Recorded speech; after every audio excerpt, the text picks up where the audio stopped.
Hello, this is Nina Brown in Santa Fe, New Mexico, and we are continuing with a series of live discussions about the book, S.T.A.R, A Now State of Being, with my publisher, Jaylene Clark. You want to say hi? Hi, everybody. And my co-author, Christy Sweetland, of the next book that we're writing, S.T.A.R Philosophy, The Fascinated Observer's Guide. You want to say hi, Christy? Hi, everybody. Beautiful. And we have Diane Ely as our first guest, and we're looking forward to lots more joining us from around the planet. It's been such fun since September we've been doing these Google Hangouts to have participants from the Netherlands, from Canada, from Israel. I mean, I just don't know all the countries and places from where they come, but we've had very, very intimate, safe discussions, and today we have picked an extraordinary topic. And the choice was made because it is in the United States, February, the month we celebrate St. Valentine's. So love is in the air. And that is very definitely the topic we will be discussing today. But we began with the few words, I am worthy. Be the love. I am worthy. How very difficult it has been for me to arrive at a state of being where I not only can say that, but I have embodied it. And perhaps I'm still working on it. It is a process. So, Jaylene, let's start with you. And what would be my question for you? Why is it that it is so difficult to feel worthy? Well, I think it's some diabolical plan by the divine for us to it. Sure. It's like the ultimate setup. Because we had these, everyone has one of these things in our childhood that we go back to that establishes that pattern of where we feel worth and where we don't feel worth in our life.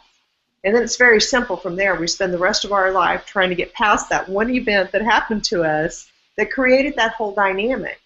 So in some way, I think the journey from worthiness to unworthiness, from worthiness to unworthiness, is just part of the path of being human. Wow. And I like what you said, the path of being human, because I find myself so often saying that we are divine humans. Mm-hmm. So, Christy, is there something about this topic that has to do with our identity as a human as opposed to our identity as a divine human? Maybe there is. That's a good question. When you asked the first question, suddenly the concept of original sin popped in my head. Oh boy.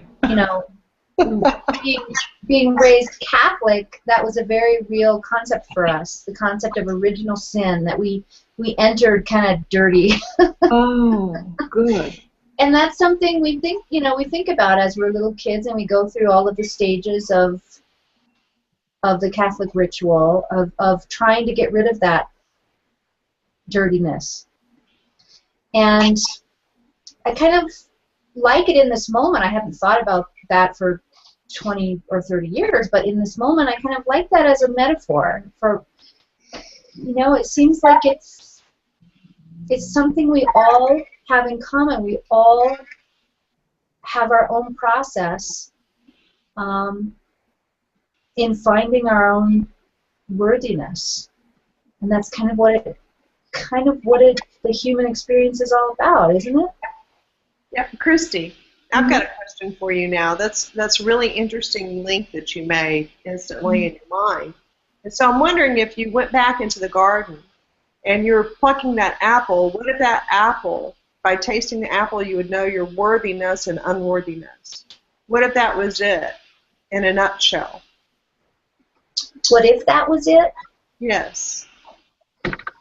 Yeah, that feels really connected. Like, do we deserve that? Mm-hmm. Oh, I see what you're saying. How interesting. Mm-hmm. Huh. But no, I don't know what you're saying, because if I eat the apple, certainly I deserve it. Because if I felt unworthy, I wouldn't even look at it. That's not how the story went. Well, remind me then. I think you're absolutely right. That's how I look at it today. Wow.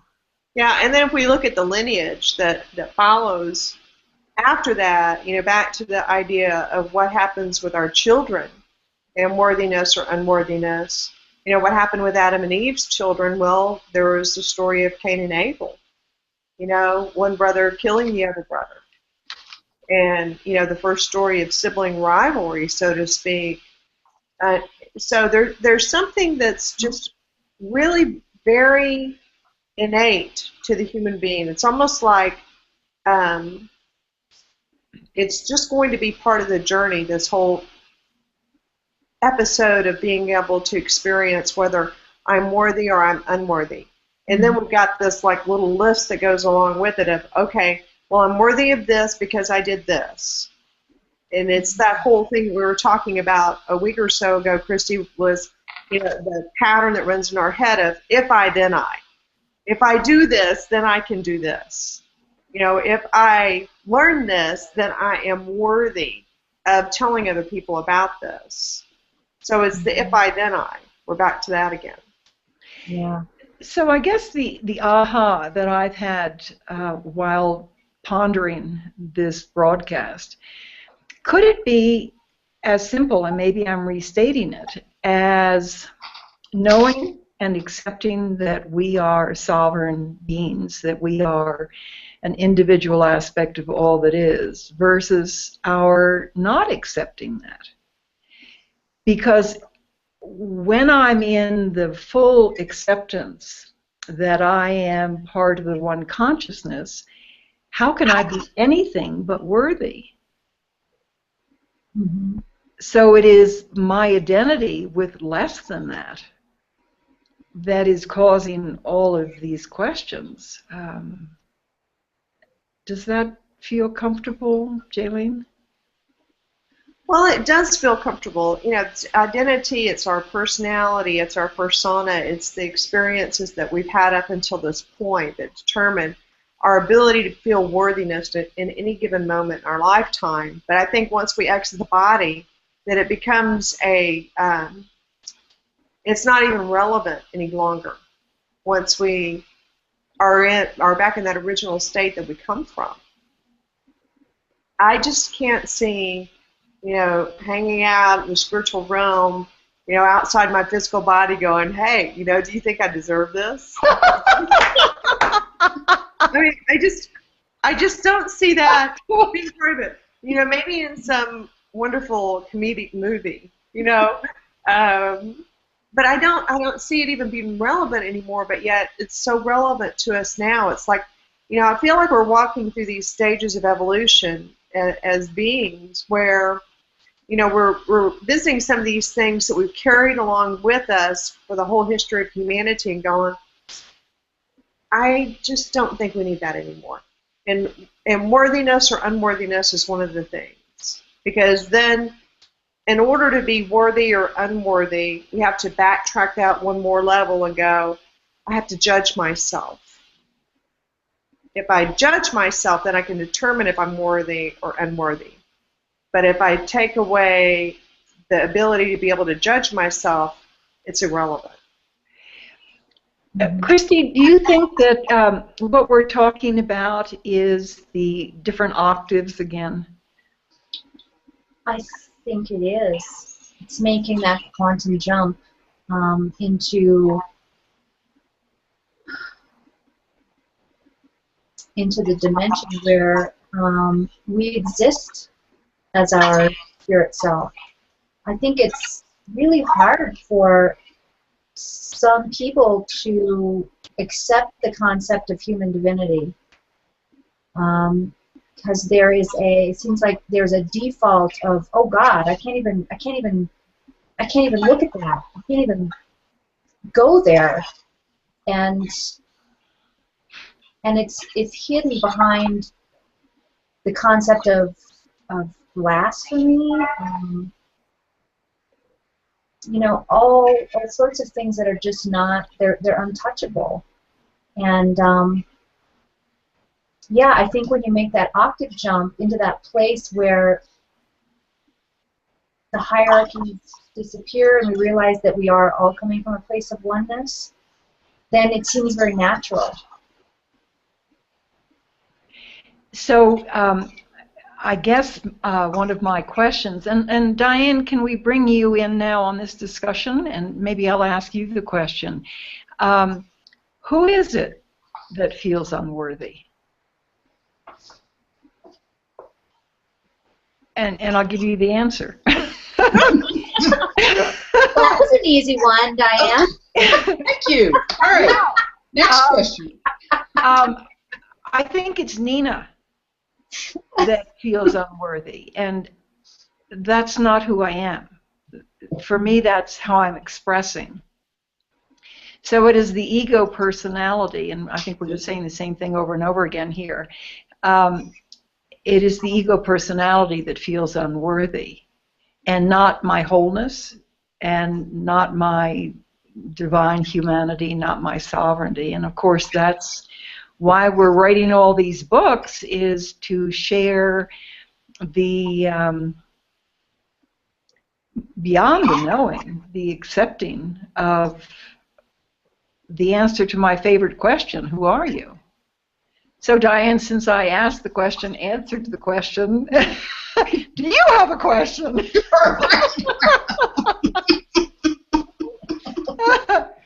First of all, share with everybody who you are and why we love you.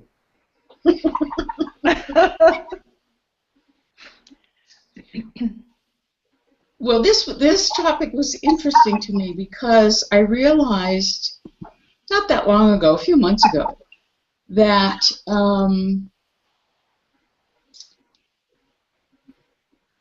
that I have not been loving myself unconditionally. And I've said for a long time that if you're talking about love, it's unconditional. To use the phrase unconditional love is an oxymoron. You don't need to do that. Because if it's not unconditional, then it's something else. It is not love. Good. But I had not been realizing that was the way I was feeling about myself. Well, I could only love myself in certain circumstances, but not in others. That was a bit of a rude shock, but it was apparently one I needed. So I've been really looking at that a lot. So the way I was hearing this when you all were talking about this a bit ago, about the worthiness thing, is very much what Jaylene was talking about, is that involves a judgment. Whether I judge myself to be worthy or unworthy, I'm still judging. And as long as I'm judging, then I'm into all kinds of, putting all kinds of conditions on myself. And yes, it is what I would call an ego adaptation. Mm-hmm. It's not who we really are. It's not who we came in to be. It's not, I mean, it's real, but it's not real. Mm-hmm. I love that. You know, when I am working on my 2013 dictionary, and I don't think all the listeners know what that is, but when we moved into this new 26,000-year cycle, it seemed clear to me that the vibration of some of the words that I had been using would not serve me or us in the co-creation of the new way of being on Earth. And so I bumped a couple of words out and have moved several of them up into different octaves. And one of my measurement sticks is to ask the question, does Source hope, as an example? Does Source forgive? Well, the same thing would be true with the word worthy. Does Source any of those things consider itself unworthy or worthy, and is that in the dictionary of the future? I've got something to say about that. I've got something to say. I was, as you were talking, Christy's flashing into the Garden of Eden, and I'm flashing into this vision that I had, and it was during the spring when I was launching Gather Insight, which was a very intense portion of my life. And I was having this vision. It was interesting because it was coming right around Easter that I had it. And the vision that I had was on the downfall of humanity that we hear so much about. If we go into the Bible as a sacred text, we would learn about the downfall of man.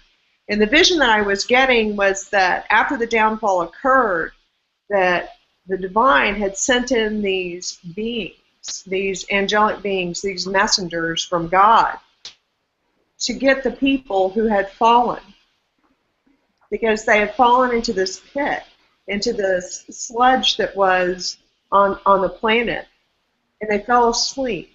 And I think that worthiness, unworthiness, judgment, not being judgmental, loving, unconditional loving, all those are just traps. They're like sludge, mud that we get stuck into. When really, what's this all about? When I go to something that I adore about you, Nina, and something that I adore so much about the S.T.A.R philosophy, it's about play. And when I think about am I worthy or am I unworthy, boy, that does not feel like play to me. Oh, I love it. It does not. So, I mean, I'd love to look at that aspect and see if there's a way. Like there's your measuring stick. I love your measuring stick because I heard that instead of judgment. You're using your measuring stick instead of judging. Love that. Love that. But can we use that measuring stick and see how much fun am I having? How much play do I have in my life? Does this feel like a playful situation or a dense situation? Well, you know what? I'd much rather be in a playful situation right now. And if I can't be in a playful situation, then I'd rather go take a salt bath, or or go do something just to switch up that energy. But I think when we're caught in that battle between I am worthy, I am unworthy, I am worthy, I am unworthy, all we're doing is in the same sludge. Jaylene, I think you've done something, again, miraculous, because if you go back and you look at the question in the first paragraph of the email I sent out to announce this call, I ask if there are any tools that we can discover in order to help in this worthy-unworthy situation. Christy, do you think we were just given one? Is play, using the measurement stick of play, could that be a tool to help move us out of the sludge? I think play moves us out of every trap. I really do, but I don't think it's easy for someone who has a foundational struggle with worthiness to see it that way. What do you think that someone who is having that kind of struggle could use as a tool to get them to that place where they could play? Go ahead, Nina. Put my hand up. I think it is a tool, what I'm about to say, for so many things. Intention. Nina, the ego personality, does not have the answers to all the problems and questions and situations in my life. I don't, in case I don't. So, what do I do, and where are the answers? Well, the answers are within me, in my inner wisdom, in the divinity that I am. So, my truth is that Nina can hold an intention and command the field. So my intention is to move into a state of feeling worthy. And I don't know how to do that, but that's my intention. And I'm going, star philosophy. I'm going to surrender that intention to the field with no expectation, no past or future emotions attached to it, and trust that my human divinity knows the answer and will, the rest of the words really well, allow and receive. Okay, I got a question for you. Are you okay? I'm the one that gives the questions. Christy, are you ready for a You're not going to lob this one at me, Nina. You have to Okay, Diane. Go ahead. Nina. All right. So, we're dreaming into this new reality, right? Yep. Okay. So if we're dreaming into this new reality, and the word worthy and the word unworthy had been eradicated from the human experience, what would it be like then? I love what you're saying, because I think the reason I brought the dictionary up is, I think I'd like to kick it out of the dictionary. Well, tell us more. Get us on your soapbox with you. Let's go. Well, it goes back to the acceptance of who I am. I am not Nina. I am not a grandmother. I am not an author. I am, period. Mm-hmm. So, we go back to that broadcast we did on I accept that I am. So who is it that's accepting? Well, it's the ego personality, Nina, is accepting that I am. And I am, as the source of all consciousness, is not playing around with the word worthy and unworthy. So if that's who I am, why would I have it in my dictionary? Okay, well, insert new terminology to replace worthy, unworthy. Well, all that I am is love. Mm-hmm. Yes. The rest is an experience. The rest is an expression. The rest is an illusion. And it's part of the University of Earth, where we are here to fool around with separation, which is an illusion. So it's a process that we're going through, and it's all perfect, and there's nothing wrong with any of this, and there's nothing wrong with the word worthy, just like there's nothing wrong with the word hope. It served us as an experience to move us to this new octave of, okay, we don't need it anymore. I have a question. Oh, help, Diane! And anybody can answer it. Nina, you're off the hot seat. If you haven't answered, great. If anyone can answer it. I'm sure that you do. So I was just sitting here thinking, when Jaylene said, what would happen if we suddenly lost our worthy, unworthy program? And I immediately thought, gosh, that would eliminate fear, because worthy and unworthy seems to be a direct fuel for fear. If I say something that's going to be perceived as dumb or stupid or unworthy, and that makes us, I think that fuels the whole concept of authentic and inauthentic. So in our new dictionary, does the word authentic and inauthentic even have a place? If all is perfect, is every expression authentic? I love this. And maybe this dictionary that has not had any new words submitted to it yet, so I'm waiting, will ultimately kick out all dualistic words. I've only found one word in the entire English language that's non-dualistic. Besides love?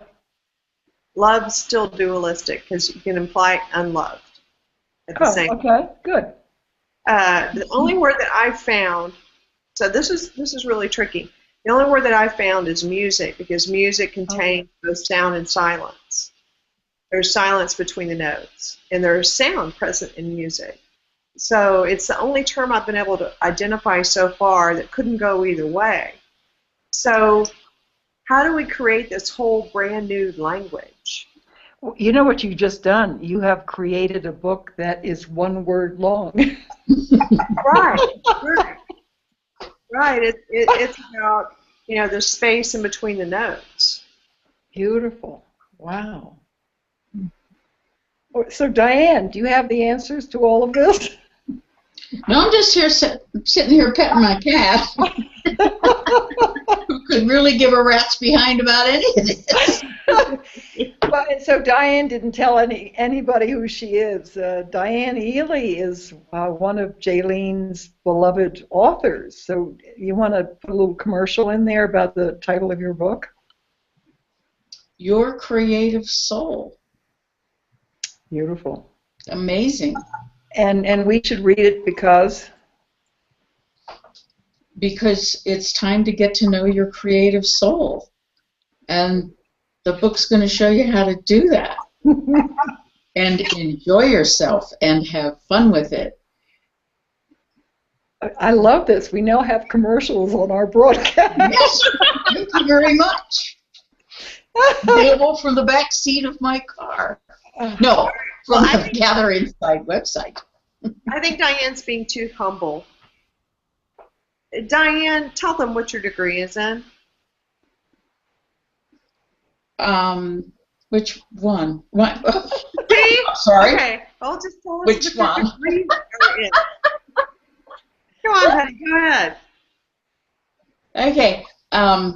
You mean a bachelor's in speech, Right.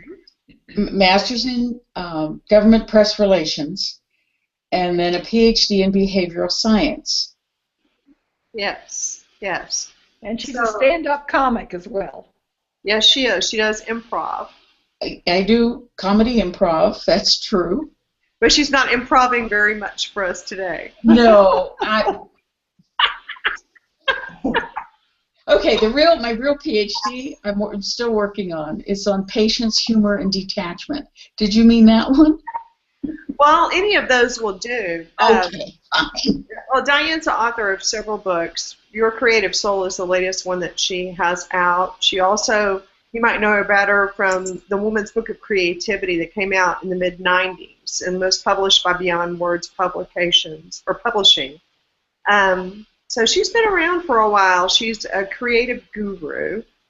She's teaching people about creativity. When she wrote the Woman's Book of Creativity, no one had looked at it from a specifically feminine aspect. And now with Your Creative Soul, she's gone one more level with that. It was not just from the feminine creative, but what does the soul look like when it creates?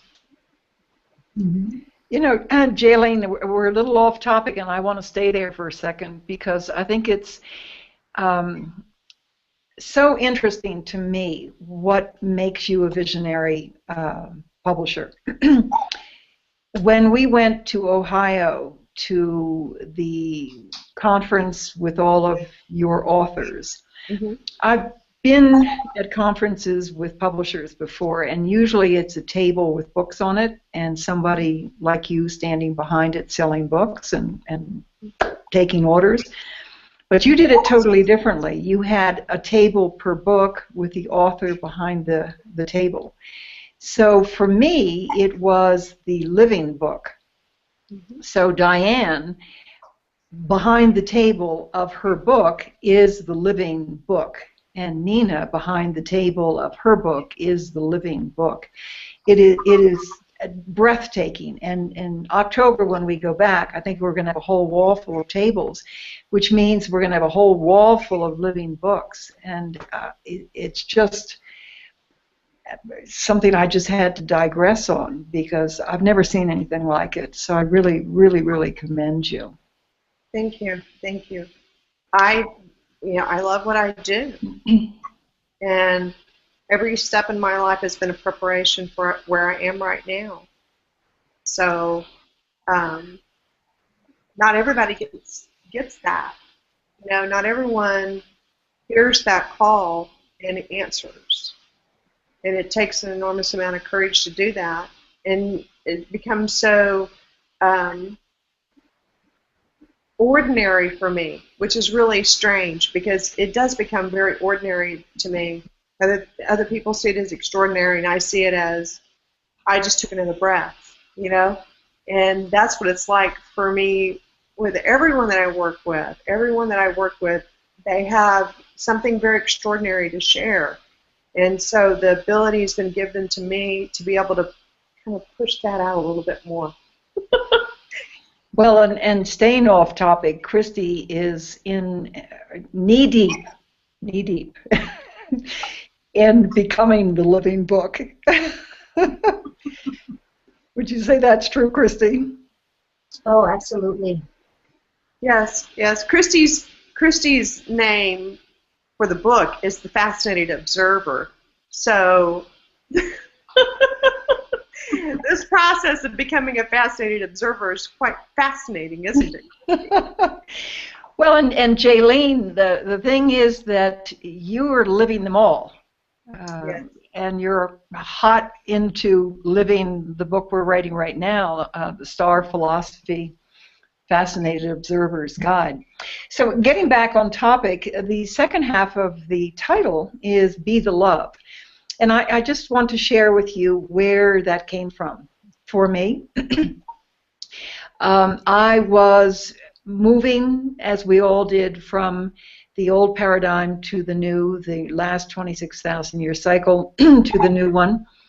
And it just became my truth that, for me, my work was done. I had fixed grids. I had upshifted human DNA. I had, gone to Egypt and unlocked codes that were stored prehistory, et cetera, et cetera. And so many people across, so many star seeds across the planet have done the work. Thank heavens. And then it occurred to me, what's next? What do I do now? I don't have any more grids to fix. and the answer that came pounding into me was be love. And obviously it is be the love of source. And that was it. Just be the love. So what came through again was the activation, Be the Love, which is how we chose to start the book. And the book we're referring to now is S.T.A.R, A Now State of Being.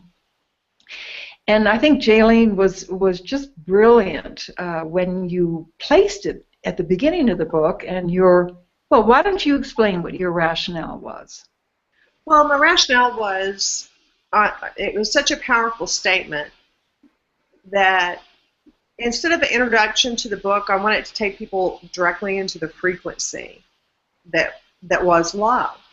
And so I thought, well, rather than read a preface or to read an introduction, oh, you're supposed to do this, this, and this, and let's do this breath, let's just be the love. Let's set an octave for people, a statement that they can say out loud and hear their own voice saying it, that prepares them for reading the rest of the book. So that was my hit on that. So let me, since maybe some of the viewers have not seen the book or know what it is we're talking about, it actually takes up 3 pages, so I'm not going to read it, but I would like to read just a little bit of it. Individually and collectively, I am enveloped in the love of the divine creator. I express gratitude and appreciation. I hold the intention to focus the totality that I am, bringing all aspects into crystalline clear alignment. I hold the intention that by means of the conscious attunement of the totality that I am, that I may experience the fullness of the octaves of light that are ever present. And on it goes. And to read it aloud is, I think, a very, very powerful frequency shift. Mm-hmm. Well, So, my happy memories of that process with you are the love and joy that occurred for us as we were selecting each one of the words, and how many words came in, and one would be, oh, I want to come in here, and then we'd think about it, oh, that sounds great, and then a few minutes later we'd be like, that's not quite it. And we had many phone calls going back and forth to select those words, but I remember how precise we want it to be. well, I think that has a lot to do with you. Because precision and choice of words in the book, in all of your books, is your gift. Let's say hi to Yvonne in the Netherlands, who just jumped in there. Hi there. So Yvonne, just say hello and introduce yourself to the people who are listening, if you would. Oh, hello. Yvonne. I live in the Netherlands and enjoy connecting to S.T.A.R whenever I can. And Yvonne, do you know Diane Ely in Texas? Have you met each other I've before? never met her. No. Hi. Hi there. I'm actually in Arizona. Arizona, sorry. Both Arizona. are embarrassing states to be from. So. I should say from the United States, and then I get away with it better. Diane, you just moved to New Mexico. There you go. So, be the love. My little introduction about how, for me, this current, and I call it this year, this 26,000-year cycle, is a time for being and not doing. Certainly, I don't mean that you're supposed to be complacent and sit in your chair and do nothing. If some of you remember Dr. Oh gosh, Amit Goswami, the theoretical quantum physicist, when we had our first S.T.A.R clinic, he had a little song which was doobie doobie doobie doobie doobie doobie,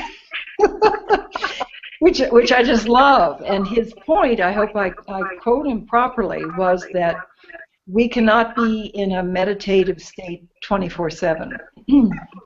And so his thought was, be in the world, do your job, do your taxes, but periodically bring your conscious awareness to your heart and then go back and do again. So not 6 hours of meditation, just this wonderful rhythm of doobie, doobie, doobie, doobie. So, what do you think about that, Yvonne? Let's get some thoughts from the Netherlands.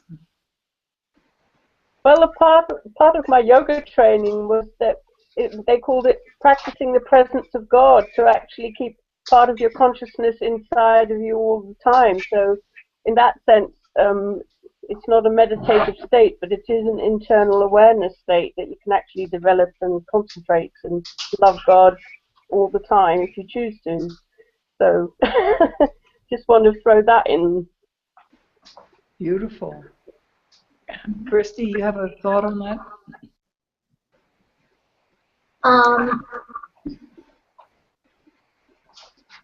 I think it's a great concept. I just don't think it's really easy for people to understand.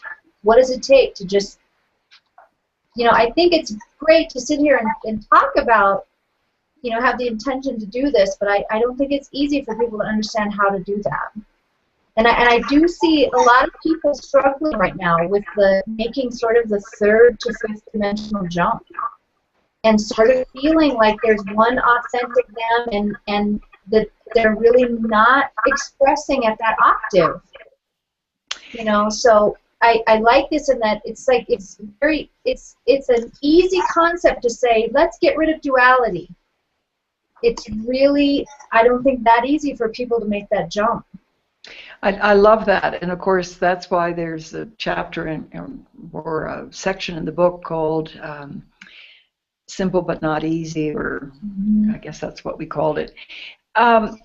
And I think you're absolutely right. It's a process. Thank heavens, because having it just tomorrow be the way we want it, I don't know. That doesn't sound like a whole lot of fun to me.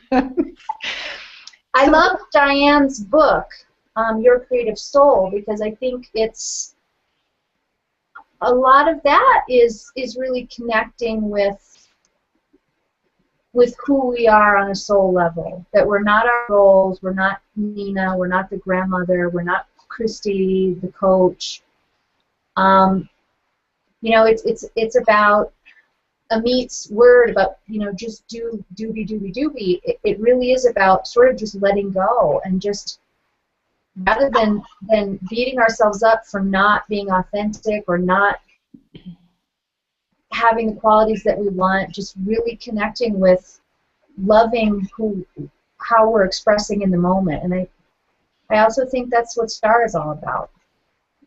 I love that. And there's a section in the book somewhere where I wrote, and I don't know what I wrote, frankly, I can't remember, but it had something to do with we're no longer seeking perfection, we are perfection. Mm-hmm. We're perfection expressing perfection. And so it goes back to the point, which is it's all perfect. It's all perfect, all of it.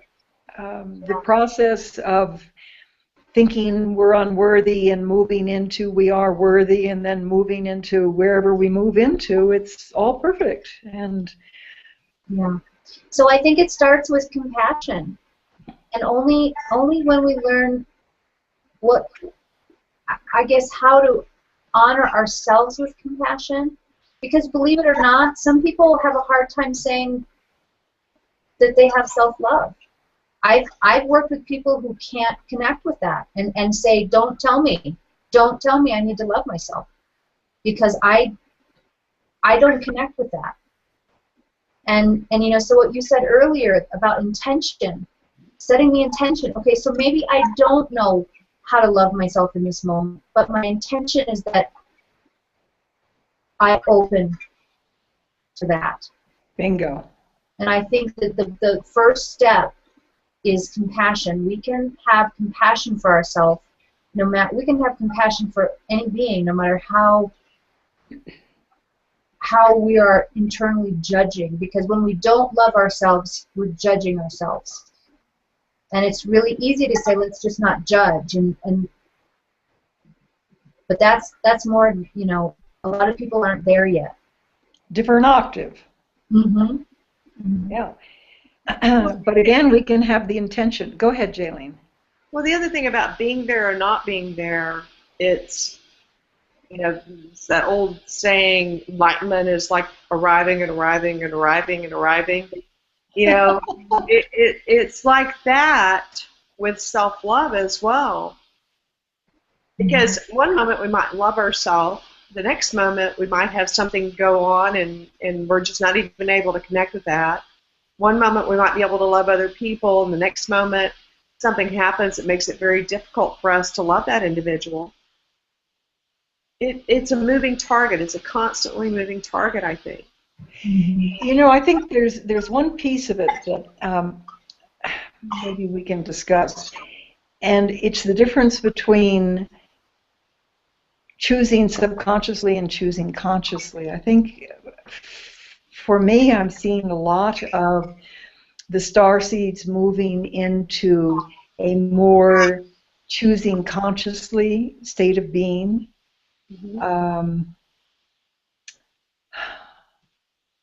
So I don't really know why I brought that up or what I'm trying to say here.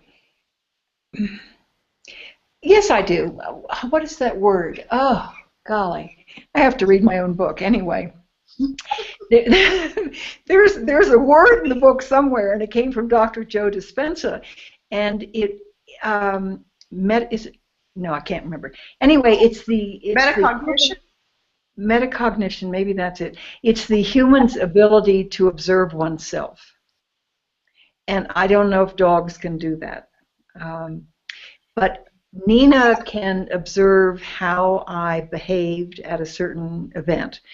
I can observe how I spoke to Diane. I can observe how the love I have for Yvonne.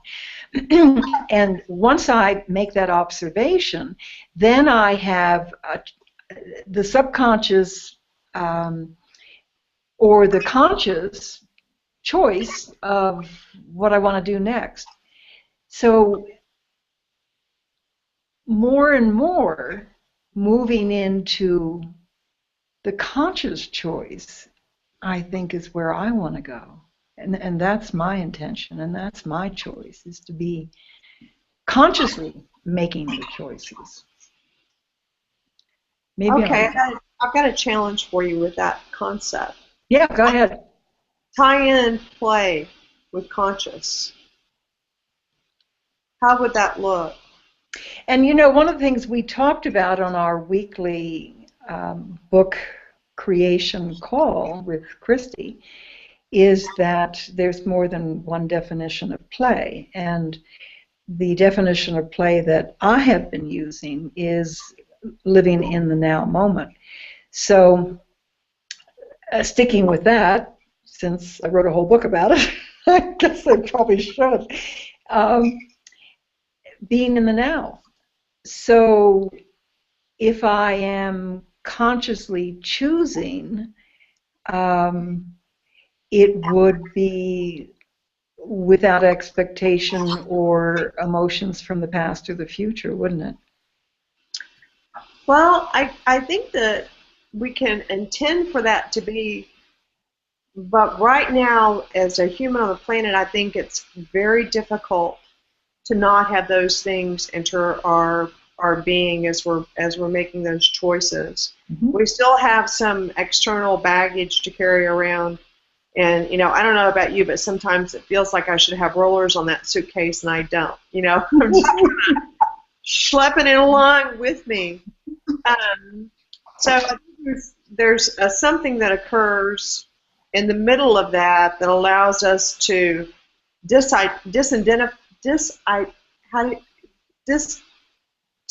leave our identity out of it. Detach? Not even detach, but it's about identity. It's Mm-hmm. like our identity is attached to what that looks like. Does that make any sense? I mean, that baggage that we're carrying around with us, this is part of who we are. This is part of who we've learned to be. You know, Jaylene, what seems to be happening with me is what you're saying is absolutely true. Nina will have that baggage in so many experiences. Mm-hmm. But what I have observed is that something is clicking within me, moving me now almost automatically into the fascinated observer. I'll go back to that story I tell over and over and over again about the Prius and it breaking down and my sitting there saying, oh, woe's me. Mm-hmm. I did not consciously say, stop it, Nina. Mm-hmm. I somehow or other switched gears, and the poor me disappeared. And I heard myself saying, oh, I think I'll just have this experience. Right. So what you're doing is you've still got that bag that you're carrying around that is the Nina that you have these years of experience being on the planet. But what's different is now you can see the baggage that you're carrying around with you a little more clearly. So if it starts to be too difficult for you to carry, you can go, oh, whatever, and just keep going, right? And I think it's some have described it as having a foot in two different dimensions. Yes. If you want to use that, one in third and one in fifth. Right. And I can see it, and it happens more and more and more and more. And I think where we're moving is, in that direction where we won't even have to have the woe is me, poor me, piece of it. Right. So before you could have an experience where you would instantly move into this paradigm of thought that said, how did I get myself into this mess? And then now you're at this place where you're going, what kind of opportunity is this mess going to bring me? Absolutely. And with fascination. Right. Why did I create this? And it has a lot to do with my knowing that I am the creator of my reality and accepting the responsibility for it. So what I'm hearing you say is that this is a shift in approach. Yeah, and it's not, again, back to subconscious and conscious. That particular experience was not a conscious choice. So something inside of me is becoming habitual, I guess. Good. It's a good habit. Yeah. I want Christy back. Christy, get back on here. I feel lopsided. So, Yvonne, what do you think about all this? Well, it's lovely just to listen and hear your sharing, and I think we are living from a different perspective and able to be in two dimensions or more at the same time, and we're doing it with ease because it feels like a lot of the heaviness and a lot of the stuff that needed to be cleared out, for me anyway, feels like it's been cleared out, and you know, life's a lot easier and a lot more fun and a lot more even-keeled and gentle and loving, and having gentle and loving responses, and it's good. Well, you know, it's so amazing having you say that. Hopefully, a lot of our viewers have read the last newsletter in which you share your story. For someone to have had so many concurrent life-threatening experiences and to be able to speak the way you just spoke is astounding and a true testament. I'll use my words, of the S.T.A.R philosophy, but of this shift. I'm afraid I'm not able to hear you at the moment. Something wrong with my technology, I'm afraid. Okay, well, we'll just talk about you then. Nice. Nice. So, Diane, what do you think about all this? I don't know. It's all just running around in my head right now. My sound's gone. Let me try that. I'll go. You know, I look up the top shelf of my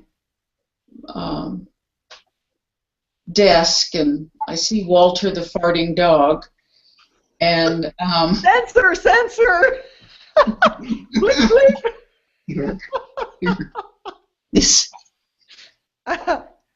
This is Walter. Oh. Yes, right. Did you hear that? I don't know if that's coming across. Nice. But that's what I have my clients do when, well, I mean, with the dog, of course, not with them.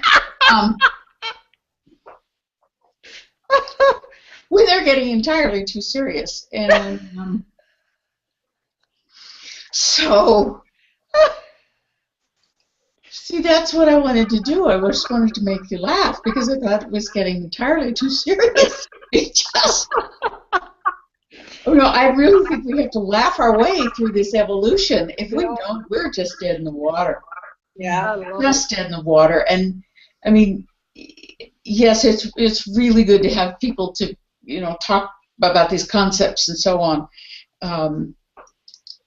But the bottom line is, you know, we're here to go through this together, and how are we going to do that? What does that look like? I'm not sure, but oh yes, you are. It's all about play. Look at that. It is. It's really all about play. That's one of the profound things I learned when I was writing Your Creative Soul. Yeah, I knew that, but I learned it again, big time. it's beautiful. Wow. So, you know, I think it's time to tell a story. So I'm going to go back and tell a story that's in the book and is more about the I am worthy piece of this title. When I was going through my mess, that's a judgment word, in the 90s, and divorce and trying to make a living and losing my piggy bank and all of those things. I was invited to go to the forum, and what is it, Landmark Education, the forum, for a weekend. And they asked me, after this life-changing weekend, to have a friend tell me 4 things that he liked about me and 4 things that he didn't. Well, the astounding thing about that exercise was, at the time, I could remember what it was that he disliked about me, but I could not remember what he liked about me. I couldn't hold the frequency of those words. That was a stage in my evolution of consciousness and evolution of self-love and using the word worthiness that is so memorable for me. Does anyone have any experience like that they can share? Oh, good. No, you're all alone there, Nina. See, I was looking at Christy because I knew she was thinking something. Well, I'm just trying to sort. There's like a big cloud of 1,000 examples. I completely resonate with that. And, you know, I probably should try the exercise again to see whether I've changed. You know, that would be interesting. Well, we're coming up to the end of the hour, so I think maybe what might be appropriate at this particular point is to just have some farewell comments. So, Yvonne, you want to wave goodbye from the Netherlands? Yeah, back on sound. Yes, thank you for sharing, Nina. It's indeed, it's like giving ourselves permission to like ourselves is one of the hugest ones to actually acknowledge and to live with. And once you've got it, it feels kind of good to stay there, or to keep going, to appreciate ourselves and come from a positive thinking, feeling place. So great, thank you. Well, Yvonne, I think you absolutely have moved into that space, and what is so remarkable about it is that you and many others, so many others, have become a model for others. Because I think one of the tools, or one of the ways that we move into a new state of being, is to surround ourselves with masters, and you are a master, and you are embodying it for other people. So I love you and commend you. Thank you. You're a beautiful mirror. So Diane, you want to wave goodbye from Arizona? Bye. And how about your little doggy? Does your doggy want to wave too? She's got a kitty cat. You know, when I was in college, and I'm going to let fly another possibly to be deleted word, but my best friend in college called me hard ass Ely. And I had this great belief that I could do it all alone by myself. That's where that came from. And when I began doing energy healing over 25 years ago, one of the very strong messages that I got right off the bat was, we are not designed to do this alone. And I think that wasn't just about the healing. It was about this whole process that we're talking about. It's about our evolution. It's about all of us getting together and saying, what does this look like? What does this look like for you? What has it looked like for you in the last 24 hours? Because that's sort of about the way we're going here, because change is moving so fast. So, yeah, this has been wonderful. I appreciate the opportunity. always love to connect. And Patch and I say thank you very much. She's back up here again. I love that. And you know, Diane, you touched on a really important point, and I'm going to repeat myself, but I'm going to say it again tomorrow and tomorrow and tomorrow because it's so important. And why are we doing this? Why are we having this broadcast? Why are we coming together? Why are we having dialogue and discussion? My truth is that we're co-creating the new way of being on Earth, the next golden age. And I can't do it alone. I don't think you can do it alone. And in quantum physics, it is the words that we choose out of our new dictionary and the thoughts that emanate from us that go out into the field as waves of possibility, and they are exponentially entangled when there is more than one. So these broadcasts might seem like one person, two people, 100 people. They are enormously powerful. And so I thank you all for participating in that. So Christy, you want to wave goodbye from next door, Santa Fe? Yes, and I lost my internet for 5 minutes, so that was... No, we missed you! I was like, wah! But I want...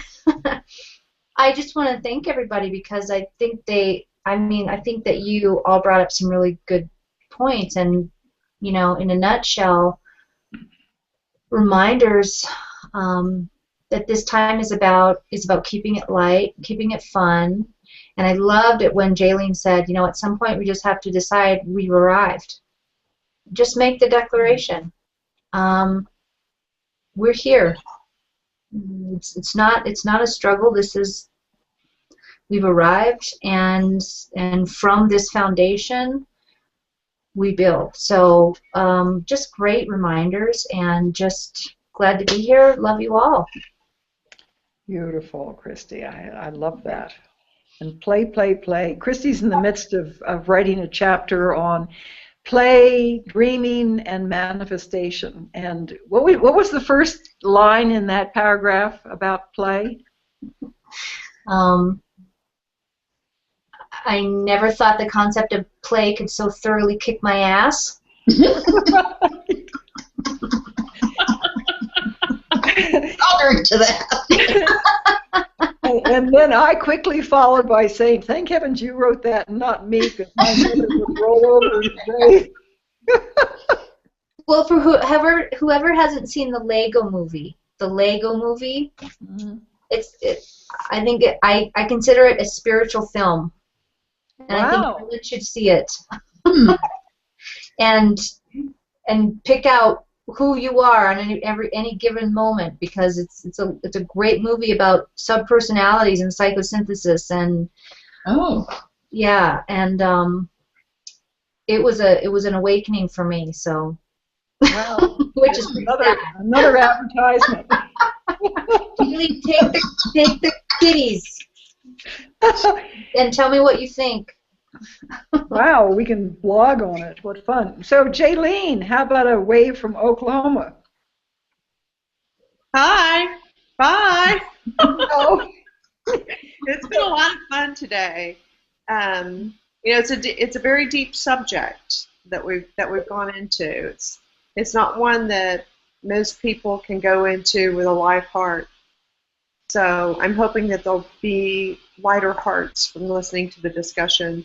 And that feeling that, you know, we're not alone in this at all. Mm-hmm. We're not at all alone in this. Well, you know, some of the feedback that I've gotten about these hangouts is how much the childlike laughter is appreciated. Mm-hmm.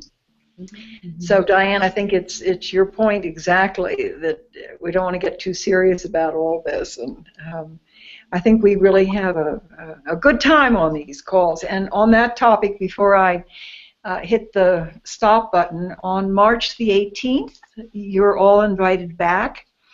And bring your friends. March 22nd. No, that's April. Never mind. Sorry. I'm butting in and I shouldn't.